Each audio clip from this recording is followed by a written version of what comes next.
तो नमस्कार दोस्तों, आज हम आपके लिए लेके आ गए हैं एक नया टॉपिक जो कि एमएसएमई के ऊपर है।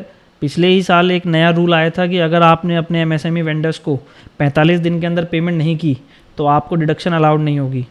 तो इसी से बहुत बिजनेसमैन परेशान हैं, बहुत अकाउंटेंट परेशान हैं।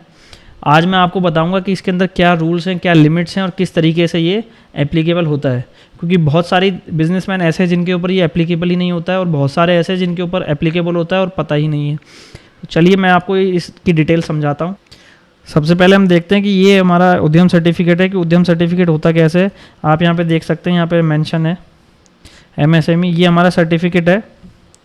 जो भी उद्यम सर्टिफिकेट होता है वो उसका एक यूनिक रजिस्ट्रेशन नंबर होता है।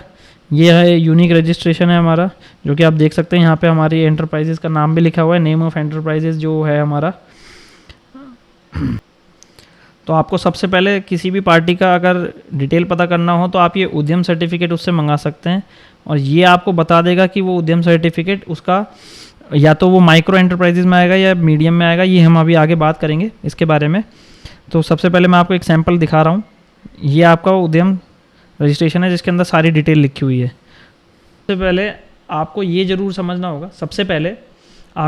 समझना होगा कि आपका जो सप्लायर है जिससे आप आइटम परचेज़ कर रहे हैं, जिससे आप अपना रॉ मटेरियल या फिनिश गुड या कुछ भी ट्रेडिंग का आइटम कुछ भी आप परचेज़ करते हैं, वो आपका वेंडर एमएसएमई में रजिस्टर है या नहीं है, और अगर रजिस्टर है तो वो किस कैटेगरी में। मैं आपको अभी समझा देता हूँ कि जिस तरीके से आप यहाँ देख सकते हैं कि अगर आप जिस एंटिटी से माल परचेज़ कर रहे हैं, या तो वो ट्रेडर होगा या ट्रेडर के अलावा अदर देन ट्रेडर होगा। ट्रेडर के अलावा अदर देन ट्रेडर में कौन कौन आ जाता है? एक तो आपके सर्विस प्रोवाइडर आ जाते हैं, एक आपका मैन्युफैक्चरिंग यूनिट्स आ जाती हैं। तो या तो वो ट्रेडर होगा या सर्विस प्रोवाइडर होगा या मैन्युफैक्चरर होगा, यही तीन चीज़ें होंगी। अगर कोई भी आपका बंदा अगर कोई भी आपका सप्लायर ट्रेडर है तो उसके ऊपर ये सेक्शन एप्लीकेबल नहीं होता। अगर आप किसी ऐसे सप्लायर से माल परचेज कर रहे हैं जो ट्रेडर है, जो मैन्युफैक्चरर नहीं है, जिसका एमएसएमई रजिस्ट्रेशन ट्रेडर्स के अंदर आया हुआ है, उसके ऊपर ये एक्ट एप्लीकेबल नहीं होता। ये एक्ट उसके ऊपर से हट जाएगा। आपको इसको पेमेंट करने की 45 दिन में कोई ज़रूरत नहीं है, क्योंकि ये ट्रेडर है। अब हम आगे चलते हैं। अगर वो सर्विस प्रोवाइडर है या मैन्युफैक्चरर है, इन दोनों के ऊपर ये लिमिट एप्लीकेबल होगी। अब इसके अंदर आपको ये देखना है कि वो माइक्रो है, स्मॉल एंटरप्राइजेज है, मीडियम एंटरप्राइजेज है या लार्ज एंटरप्राइजेज है। इन सब की डेफिनेशंस आपको अलग अलग इसके सेक्शन के अंदर दी गई हैं, आप उससे पता लगा सकते हैं। अदरवाइज़ आप किसी भी पार्टी का जिसका भी आप रजिस्ट्रेशन सर्टिफिकेट देखेंगे, जैसे आप यहाँ पे देख सकते हैं, ये हमारा उद्यम सर्टिफिकेट है। इस उद्यम सर्टिफिकेट के अंदर हमारे यहाँ पे लिखा हुआ है एंटरप्राइज टाइप। अब एंटरप्राइज टाइप आप यहाँ से भी पता लगा सकते हैं। जिस भी पार्टी का आप एमएसएमई सर्टिफिकेट मंगाएंगे, उसके सर्टिफिकेट में यहाँ क्लियरली मेंशन होगा कि वो कौन सी तरीके का एंटरप्राइजेज है। या तो वो माइक्रो होगा, स्मॉल होगा या मीडियम होगा या लार्ज एंटरप्राइज होगा। इस सर्टिफिकेट के इस सेक्शन को ज़रूर देख लें। अब मैं आपको बता देता हूँ, अगर वो माइक्रो है, स्मॉल है, मीडियम है, तो उसके ऊपर ये एक्ट एप्लीकेबल होगा। मतलब अगर अब हमारे पास क्या परम्यूटेशन कॉम्बिनेशन आ गया है कि अगर कोई आपकी एंटिटी ट्रेडर है तो उसके ऊपर एप्लीकेबल नहीं होगा। अगर कोई आपकी एंटिटी सर्विस प्रोवाइडर है या मैन्युफैक्चरर है तो उसके ऊपर, अगर वो माइक्रो है, अगर वो स्मॉल है, अगर वो मीडियम है तो एप्लीकेबल होगा। अगर वो लार्ज एंटरप्राइज है तो उसके ऊपर एप्लीकेबल ये नहीं होगा। ये ज़रूर ध्यान रखें, अगर वो लार्ज एंटरप्राइजेज है तो उसके ऊपर ये एप्लीकेबल नहीं होगा। अब हम आगे चलते हैं। अब हम एक चीज़ देखते हैं कि जो हमारा रेसिपिएंट है, जिससे हम माल परचेज करके लेके आ रहे हैं, या तो वो रेगुलर टैक्स पेयर होगा या प्रिजम्पटिव टैक्स पेयर होगा। अब इन दोनों के अंदर अंतर क्या होता है, ये मैं आपको बता देता हूँ अभी। देखिए, दो तरीके के टैक्स पेयर होते हैं।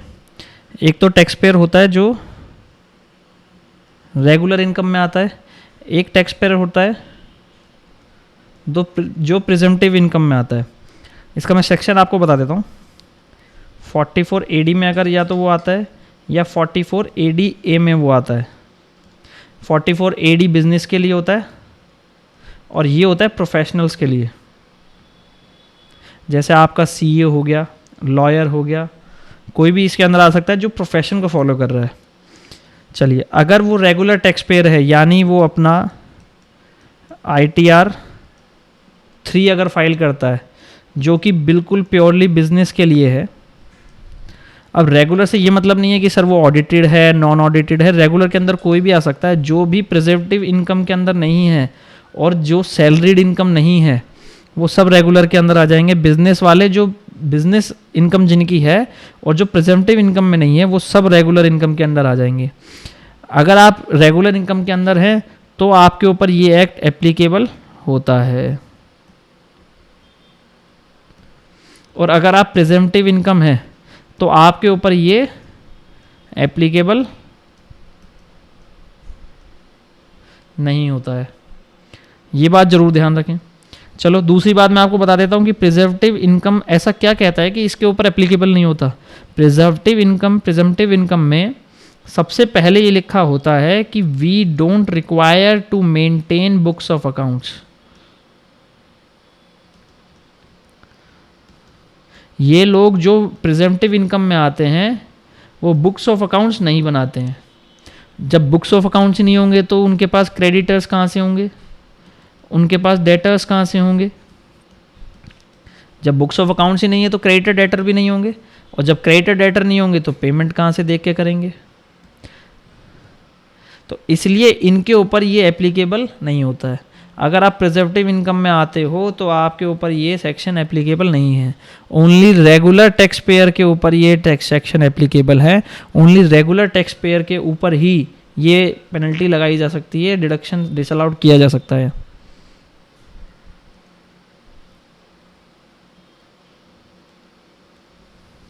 चलिए, अब आगे चलते हैं। अब हम देखेंगे कि जो आप ट्रांजैक्शन टाइप है उसको भी आपको डिफाइन करना बहुत ज़रूरी है। अगर आपका कोई भी ऐसा एक्सपेंस है जो P&L में डेबिट हो रहा है, अभी हम एक एग्जांपल ले लेते हैं, जैसे डेप्रीशिएशन। डेप्रीशिएशन के ऊपर ये एक्ट एप्लीकेबल नहीं होगा। ये प्योरली ऐसे किसी के ऊपर भी एप्लीकेबल नहीं होगा जिसका खर्चा आपका P&L में डेबिट हो रहा है।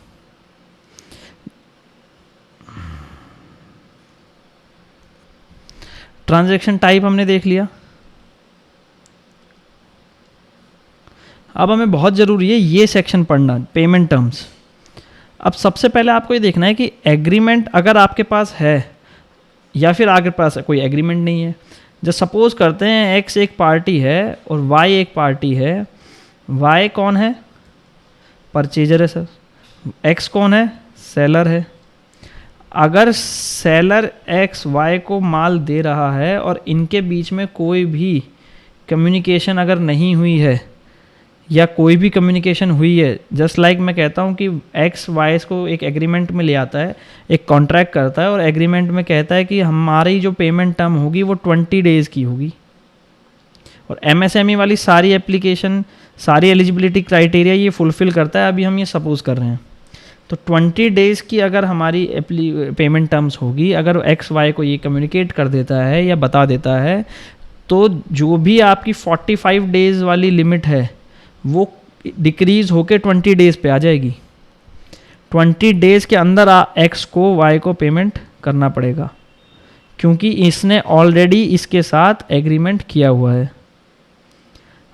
ठीक है, अगर इसने कोई भी एग्रीमेंट इसके साथ नहीं किया हुआ है, या फिर एक ऑप्शन ये भी होता है, मान लो इन्होंने कहा कि हमारी पेमेंट टर्म 60 डेज़ हो जाएगी, 60 डेज़ रहेगी 20 डेज़ की जगह। अभी हम मान लेते हैं 60 डेज़ का इनके बीच में कम्युनिकेशन था, तो 60 डेज़ की पेमेंट टर्म्स को नहीं माना जाएगा। मैक्सिमम लिमिट 45 डेज़ ही मानी जाएगी, या फिर जो इससे कम की लिमिट है वो मानी जाएगी, विच एवर इज़ लोअर।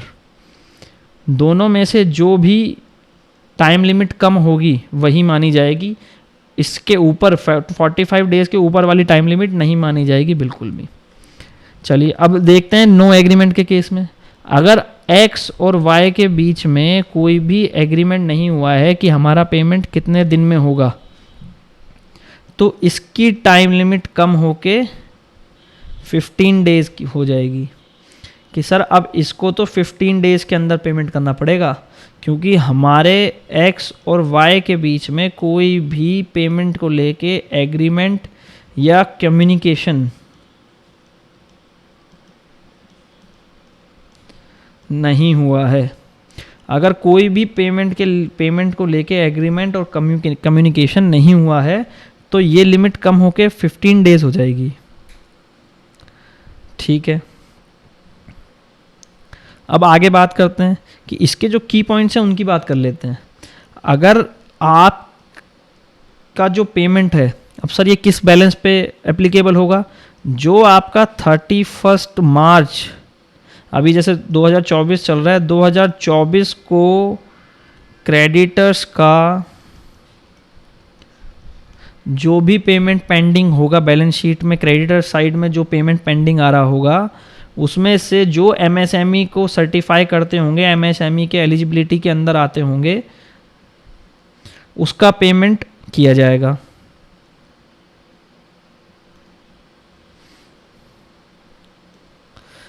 किसका पेमेंट किया जाएगा? जो भी 31 मार्च मतलब क्लोजिंग के टाइम पे जो भी बैलेंसेस खड़े होंगे, सिर्फ उन्हीं के ऊपर ये वैलिड होगा। अब इसके अंदर से डेप्रीशिएशन को हटा दिया गया, ये मैंने आपको ऊपर भी बताया था, डेप्रीशिएशन इसके अंदर से हट जाएगा। चलिए अब देख लेते हैं।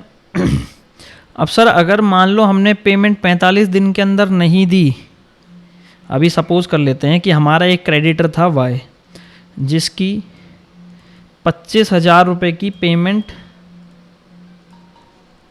हमारे पास पेंडिंग थी, हमें उसकी पेमेंट 25,000 रुपये देनी थी। अब 25,000 रुपये की पेमेंट हमको उसकी ड्यू थी, 29 मार्च को हमको उसको पेमेंट देनी थी। अब वो पेमेंट हम नहीं दे पाए और हमने वो पेमेंट दी सर 5 अप्रैल 2025 को। तो जो इसका जो परचेज का एक्सपेंस होगा वो आपको नेक्स्ट फाइनेंशियल ईयर में दिया जाएगा, यानी 25-26 में। अब जो लास्ट फाइनेंशियल ईयर था 24-25, उसमें से इसका एक्सपेंस डिडक्ट हो जाएगा। यानी आप तो एक सीधी सी बात समझ लो, जिस भी टाइम या तो आप 45 डेज में पेमेंट कर दो, या फिर 45 डे के ऊपर जिस भी डेट को पेमेंट करोगे उस ही डेट में वो एक्सपेंस अलाउड होगा, अदरवाइज वो एक्सपेंस अलाउड नहीं होगा। क्योंकि जो भी ये रूल कहता है कि जिस भी डेट में आप पेमेंट करोगे सर उसी डेट में ये एक्सपेंस अलाउ होगा, उससे पहले ये एक्सपेंस अलाउ नहीं हो सकता, ध्यान रखें। लेकिन उसको एमएसएमई की सारी एलिजिबिलिटी क्राइटेरिया के अंदर आना ज़रूरी है। अब एमएसएमई की क्राइटेरिया क्या था, दोबारा से एक बार फटाफट समझ लेते हैं। एक तो वो ट्रेडर नहीं होना चाहिए, यानी या तो सर्विस प्रोवाइडर होना चाहिए या मैन्युफैक्चरिंग होना चाहिए, या इन दोनों में के बाद एक और क्राइटेरिया हमें देखना है, या तो ये माइक्रो होना चाहिए, या ये मीडियम होना चाहिए, या ये स्मॉल होना चाहिए। यही 3 ऑप्शन है।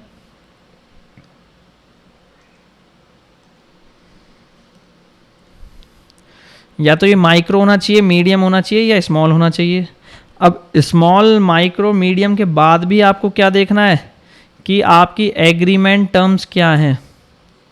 अगर आपने उससे 45 दिन से कम का एग्रीमेंट कर रखा है तो वो एग्रीमेंट आपके ऊपर वैलिड होगा, ना कि 45 डेज वैलिड होंगे।